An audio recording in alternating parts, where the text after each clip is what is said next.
For much of the mid-1960s, George Harrison was improving as a guitarist, improving as a songwriter, improving as a performer, improving as a creator of pop and rock and Indian music. And by the time the Get Back sessions started, Harrison wanted more of a say in what his part in the Beatles was going to be, and that eventually was rejected and led him to quit the Beatles for almost a fortnight. Now, today we're going to be talking about when George Harrison quit the Beatles in early 1969. Now, this podcast owes a lot to the great people at culturesonar.com who provided some very interesting tidbits on the situation. Now, according to the article they published some 6 years ago, in January 69, Harrison was on tenterhooks. Life with the Beatles was becoming increasingly too much to bear. Harrison had spent the past few months producing an album by Apple recording artist Jackie Lomax, as well as hanging out with Bob Dylan and the band, who had developed great respect for Harrison's musicmanship and songwriting. It must have been understandably difficult to return to his largely subordinate role in the Beatles after his post-White Album bout of creative energy. Although he was sympathetic to Harrison's plight, producer George Martin later acknowledged he had his own role in ascribing the guitars to a lower stratum in the Beatles' natural creative order. He had been awfully poor up to then. Some of the stuff had written was very boring. It had been awful poor, sometimes given that we put him down. Martin recalled, "I don't think we ever did that, but possibly we didn't encourage him enough. He'd write, but we wouldn't say, 'What you got there, George?' We'd say, 'Oh, you got some more, have you?' I must say that looking back, it was a bit hard on him. It was always slightly condescending, but it was natural because the others were so talented." Now the others, I mean, John and Paul. But advent of the band's Get Back project in January 69, which evolved into Let It Be, the movie release, Harrison's irritation with the band's political calculus had reached its fever pitch, because how it worked, Harrison was only giving so many songs per album. I think at one point it was no more than 2. And he had a backlog of songs that were going on that also included with the trip to Marrakesh. But in spite of the increasing tension, Harrison's attempted to appease his elder bandmates during the Get Back sessions at Twickenham Studios, at one point tenderly observing, "There's so much material for us to get out, and there's no one better to get it out with than us, for me really, heart of hearts." Despite such gestures, John Lennon in particular had trouble taking his younger mates seriously. As the Get Back sessions trudged onward, Lennon even seemed to be baiting Harrison at times.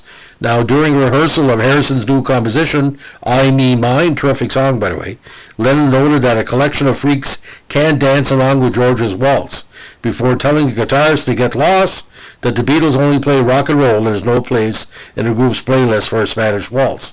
As if on cue, McCartney took to singing I, Me, Mine while feigning a Spanish accent. Now, during that period, Lennon also began to increasingly focus his wrath upon Harrison. The annals of Beatles history tend to blame McCartney controlling behavior for the group's interpersonal dilemmas during the Get Back sessions, a conclusion that seems to be buttressed by a January 6th instance in which Harrison related to McCartney's patronizing attitude about his guitar arrangement for 2 of us. "I'll play whatever you want me to play, or I won't play at all if you don't want me to play," he told McCartney. Whatever it is that will please you, I'll do it." Now, McCartney was very condescending towards Harrison in the film version of what happened that can be seen in the Let It Be movie, where McCartney said, "We talked before, I'm not trying to get you," but Harrison is saying, "Well, you're talking to me or talking down to me right now," and he didn't say I'm George Harrison, but that's pretty well what he was saying by the response. Now, in such moments like these, the Get Back project demonstrated Harrison's second-class citizenship in the band, an aspect of their communal makeup that had been growing in intensity in recent years as the guitarist's songwriting abilities began to improve radically. The problem for me was that John and Paul had been writing the songs for so long, Harrison pointed out in published reports. It was difficult. They had such a lot of tunes, and he automatically thought that theirs should be the priority. So I always have to wait through 10 of their songs before I'd even listen to one of mine. It was silly. It was very selfish, actually. On one occasion, as a means of blowing off steam, Harrison took to singing impromptu Dylan tunes during the Twickenham rehearsals, including the symbolic I Shall Be Released and All Along the Watchtower, which is a prophetic opening lyric. There must be some way out of here. Now, on Friday, January 10th, after enduring a morning session in which McCartney goaded him about how to perform his guitar part, Harrison abruptly quit the group. Things seemed to be having exacerbated that day by the guitarist's heated argument with Lennon during lunch, after which Harrison made a hasty exit, uttering, "See you around the clubs," as he left the soundstage. Now, Harrison's walkout lasted until the following Wednesday, January 22nd, when the estranged Harrison met with his bandmates to hatch a plan for his return.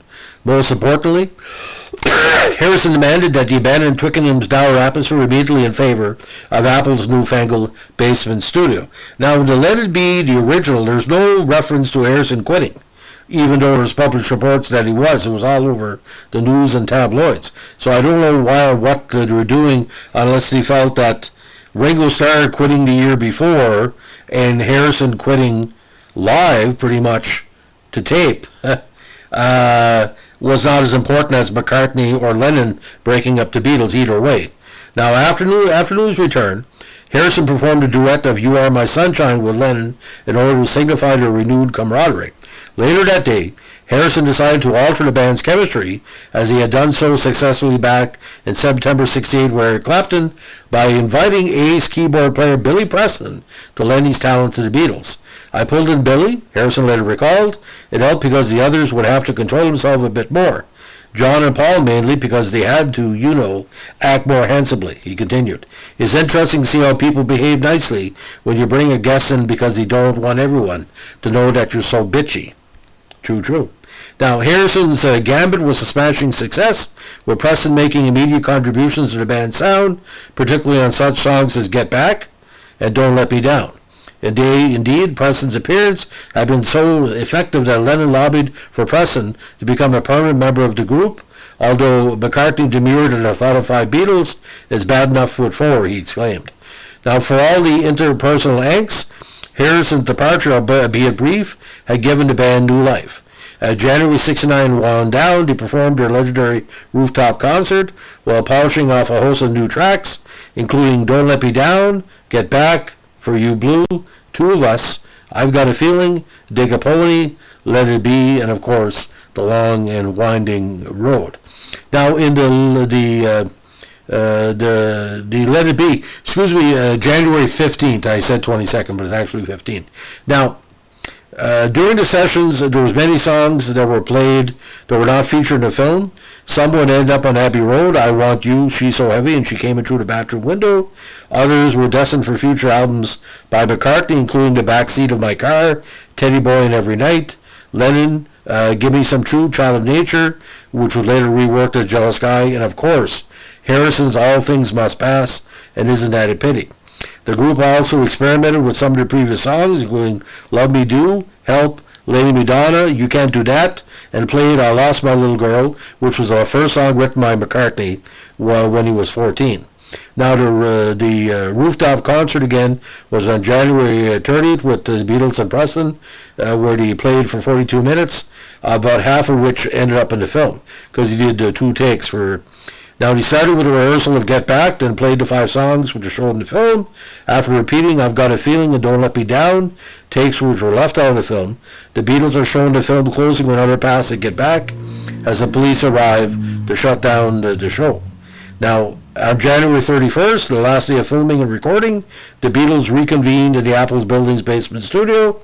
They played complete performances of Two of Us, The Long and Winding Road, and Let It Be, which were included in the film as the end of the Apple Studio segment before the closing rooftop segment. Now, just to the order of appearance showing up in the Let It Be movie, we had Paul's piano intro, Don't Let Me Down, Maxwell Silverhammer, Two of Us, I've Got a Feeling, Oh Darling, Just Fun, After 909, a jazz piano song, Across the Universe, Dig a Pony, Susie Parker, I Me Mine, For You Blue, Besame Mucho, Octopus's Garden, You Really Got a Hold on Me, The Long and Winding Road, then Rip It Up, Shake, Rattle, and Roll, then Kansas City, Miss Ann, Lottie, Miss Claudie, Dig It, Let It Be, and of course Get Back.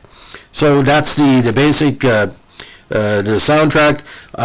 Most of these songs were Lennon and McCartney, but some of Harrison, including again Mind Me Mind and For You Blue. Octopus's Garden was Ringo's, of course, and there were some Little Richard and Lieber and Stoller stuff as well. So, ladies and gentlemen, like I said, Harrison quitting the Beatles wasn't the most unforeseen incident, because, and don't forget, these efforts with Delaney and Bonnie and Lomax were very important to him as well, besides Dylan and the band.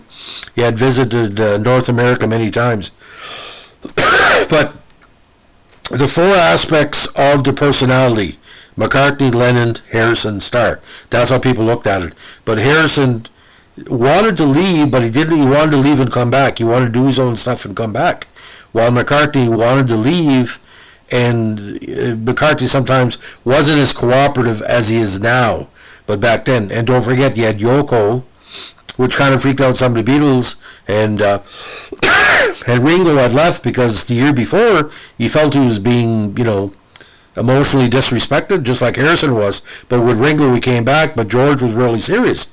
It was almost like a relationship as like, four lovers living in the same house, in a very weird heterosexual drama, as we say. But George Harrison, I can tell you this, he may have not had many great songs as Lennon and McCartney, but these great songs were just as good as Lennon and McCartney. But the Eric Clapton situation, again, was in because Lennon said, well, if he quits, maybe we'll get Eric Clapton. That's how disposable John Lennon saw George Harrison at the times, more than McCartney. Anyway, thanks for listening. Bye.